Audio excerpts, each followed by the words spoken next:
Hey gang, I wanted to make you a short 5-minute video on how we're going to end this class. You guys are going to be done in about 3 weeks.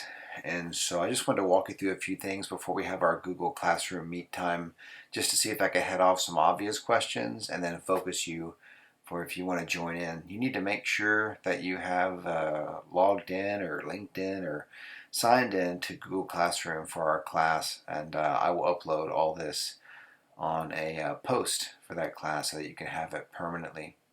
So let me walk you through just a few things. This year we won't be able to have our last few days of class as kind of a soiree, a research party where you get to present a little bit, show off. And we didn't get to do all of our research, all of our experiments, all of our projects in lab or together like I would have wanted to really show you some creative ways to do research. So I'm going to use this as kind of a capstone instead of a final. So do a good job for you to apply your learning and maybe learn how to present in a creative way. The first thing I want you to do is turn in your research article on Jupyter. Turn it in as a PDF. I can also work with Word, but I'd prefer you to save it as a PDF. That way there's no problems because you guys are checking out early. And so first thing you do is turn in your research article on Jupyter. Once you've done that, I want to focus on what you do with your infographic, which is pretty simple, but I have no idea how you're making yours and how you're going to try to present that to me. But get that research article done however you want and turn it on Jupyter.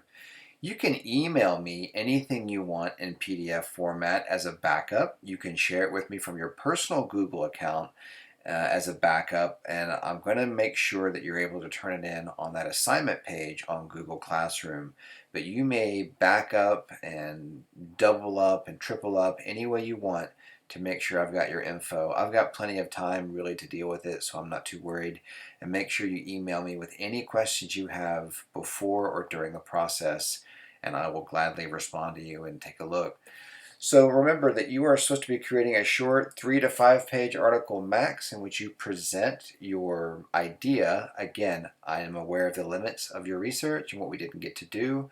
So let's just do our best, present what we have. Don't just make stuff up or add fluff. Just show me what you have. I'll be lenient. I'm just trying to keep the standards high given what all we've been through. So remember, that's what the original assignment was. So do your best to meet that standard and allow me to give you a good grade.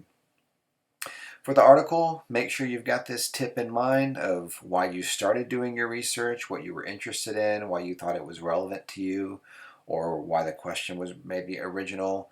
What were you seeking to answer? What purpose did you want this to serve for the class? Once again, I'm aware that we didn't get to do all that we wanted, but make sure you make that clear in your article. For your infographic, this could be set up in any number of applications depending on your technology.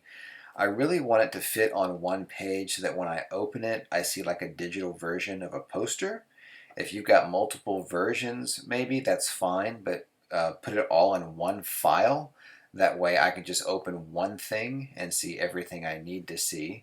So figure that out with your partner or team and give me one infographic made in any format you want. I prefer it to be saved as something that's I can open up readily, like a PDF, maybe even a JPEG. Our date to turn this in is the end of the month at midnight, but given the current situation, I can personally be lenient by a few days, but I really don't want to go past that too much. So just do your best to get that in on time so that you can be free and clear for your remaining senior days. So this last slide will be some information about your AP test if you're taking the AP test. Sometimes these last slides go up real quick, but for your prep, I recommend the book I gave you, as well as there's a link here to a fantastic website for videos if you want to prep for the AP exam. And then on the right, I've put the link from the College Board of how you need to stay current on the format, protocols, and date for your AP Environmental Science test. Again, email me with any questions. Let me know if you have any concerns. I'm doing the best I can. Never done this before, neither have you. All right, gang, I'll talk to you later today.